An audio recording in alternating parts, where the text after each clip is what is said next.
You made your point. You have made your point. Now, Asauddin Owaisi, please. शुक्रिया chairman साहब, आपने मुझे बोलने का मौका दिया।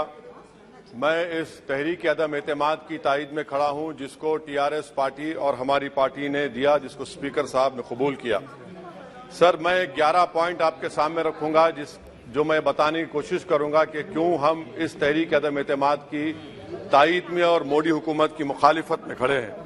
सर, हालिया दिनों में हमारे मुल्क में ट्रेन में एक वर्दीपोश दहशतगर्द ने अपने सीनियर मीना साहब का कत्ल करने के बाद ट्रेन के कंपार्टमेंट में जाकर नाम पूछकर, चेहरे पर दाढ़ी देखकर, कपड़े देखकर उनको कत्ल कर दिया और उसके बाद उसने कहा कि इस देश में रहना है तो मोदी को वोट देना पड़ेगा।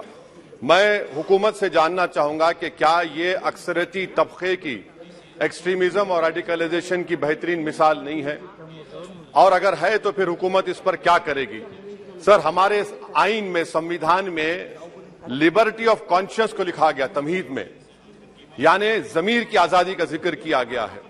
मैं हुकूमत से और खास तौर से वजीर आजम से जानना चाहता हूं कि कहां गया इस हुकूमत का जमीर, कॉन्शियस जिसको अंग्रेजी में कहते हैं, जब नूह में 750 इमारतों को बगैर ड्यू प्रोसेस फॉलो किए उनके इमारतों को मुनज़्ज़म कर दिया गया, और इसलिए कि वो मुसलमान थे, पूरे के पूरे इलीगल थे।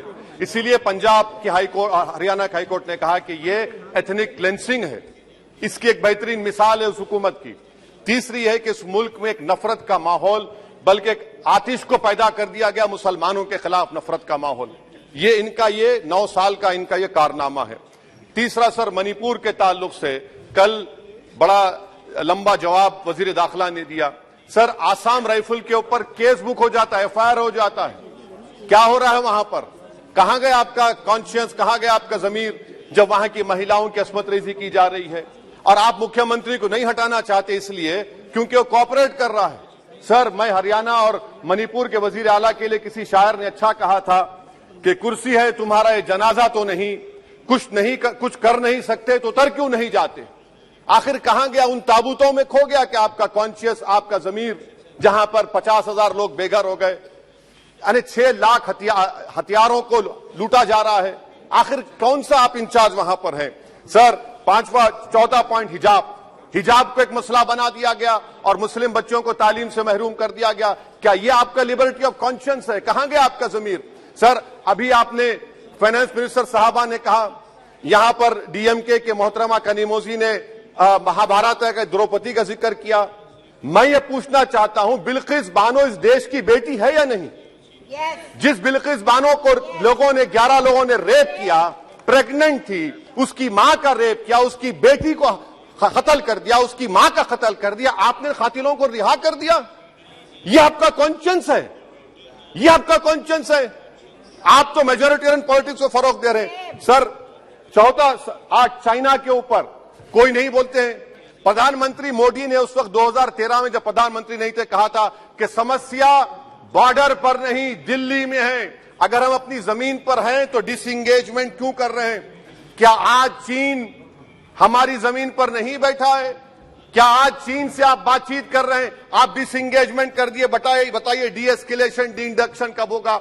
मैं आपके जरिए इस हुकूमत को बता रहा हूं कि अगर प्रधानमंत्री ने अहमदाबाद में शी जिनपिंग को बुलाकर झूला झुलाया था, क्या हुआ? क्या नतीजा निकला उसका? चेन्नई दिखाया, क्या नतीजा निकला?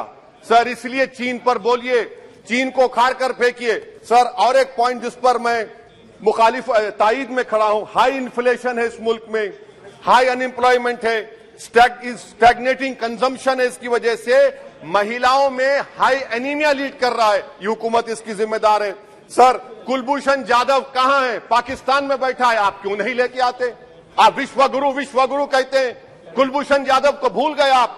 कतर में 8 नेवी ऑफिसर 1 साल से जेल में हैं, आप नहीं ला सके उनको। सर, और एक चीज, 1991 का प्लेसेस ऑफ वर्शिप एक्ट इस ऐवान में पास किया गया था कि तारीख के जख्मों को नहीं खुरेदा जाएगा। आप खुरोद रहे हैं उनको। मैं आपको इंतबाह दे रहा हूं, वार्न कर रहा हूं, इस मुल्क को 90 के दहे में मत लेकर जाइए। 91 का एक्ट सुप्रीम कोर्ट में जवाब दीजिए कि आपकी हुकूमत 91 प्लेस ऑफ वर्शिप एक्ट की कायम है, उस पर कायम रहेगी। यूसीसी, सर, इस यूसीसी का फॉर्मूला क्या है? एक मुल्क में एक मजहब, एक कल्चर, एक जबान, ये तो डिक्टेटरों का फॉर्मूला है। भारत एक गुलदस्ता है, भारत एक मोजाइक है। यहाँ पर बेशुमार जबानें, बेशुमार मज़ाहिब बोले जाते हैं और हिंदू अनडिवाइडेड फैमिली में sir I am concluding 8 crore 75 Hindu खानदानों को 3,800 करोड़ डिडक्शन मिला। इसके बारे में आप क्या कहेंगे सर? और मैं कंक्लूड करने से पहले आपको बताना चाह रहा हूं कि माइनॉरिटी वेलफेयर का बजट 40% कम कर दिया गया। पढ़ो प्रदेश, प्री मैट्रिक स्कॉलरशिप कम कर दी गई, मौलाना आजाद फाउंडेशन खत्म कर दिया गया फेलोशिप, और इसकी वजह से 1,80,000 मुसलमान हायर एजुकेशन में गायब हो चुके हैं। सर, मैं इख्तिताम में कह रहा हूं कि पसमानदा मुसलमान से प्रधानमंत्री को बड़ी मोहब्बत है। ये कौन सी आपकी मोहब्बत है पसमानदा, जो आपका एक मुसलमान मिनिस्टर नहीं है वहां पर? इखलाक से लेकर, पीलू खान से लेकर, अफान अंसारी से लेकर लुकमान अंसारी, मॉब लिंचिंग पूरे पसमानदा मुसलमान की होती है। पावरलूम बंद है अंसारियों के, कुरैश बरादरी का कारोबार बंद किया जाता है। स्पीकर सर, मैं कंक्लूजन में अभी कल हमारे होम मिनिस्टर ने कहा था क्विट इंडिया। अगर इनको मालूम हो जाए कि क्विट इंडिया का नारा एक मुसलमान ने दिया था तो वो भी नहीं बोलेंगे, वो नहीं मालूम था उनको। उसका मैं कंक्लूड कर रहा हूं, उसका नाम यूसुफ मेहर अली था सर। यूसुफ मेहर अली ने क्विट इंडिया का नारा बनाया, जिसको महात्मा गांधी ने सारे देश में एक पैगाम किया। मैं कंक्लूड कर रहा हूं सर, इस देश में अगर आज क्विट इंडिया करना है तो कहना पड़ेगा चाइना क्विट इंडिया। जो गौ रक्षक है, जिसका नाम मोनू है, वो आपके लिए मोनू डार्लिंग बन गया है, उसको कहिए क्विट इंडिया। सर, जो लोग तुष्टीकरण की राजनीति आप कर रहे हैं, आप हिंदू अक्सरियती लोगों में हथियार बांट रहे हैं, ये आप देश के लिए खतरा पैदा कर रहे हैं। Sir, I am concluding. इसीलिए हम आपसे अपील कर रहे हैं कि हुकूमत से कह रहे हैं कि आप जो सियासत कर रहे हैं इससे नुकसान देश को होगा।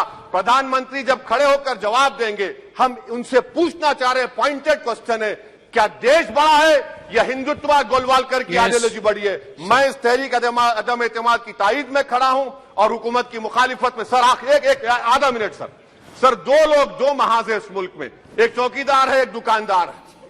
एक चौकीदार है, एक दुकानदार है। जब जुल्म हम पे होता कोई मुंह नहीं खोलते। यूएपीए का कानून अमित शाह ने लाया, इन दुकानदारों ने तायद की। आज उस यूएपीए का कानून में 83 साल का बुढ़ा सिपर खत्म करो, सिपर नहीं होने से मर गया। आखिर कब तक दुकानदार और चौकीदार हमारी लाशों पर सियासत? Sir, I am concluding. कब तक सियासत करेंगे? अगर आप जुल्म के खिलाफ आवाज नहीं उठाएंगे तो आपकी दुकानदारी नहीं चलेगी, चौकीदार को बदलेंगे, तीसरा महाज करेगा। शुक्रिया सर।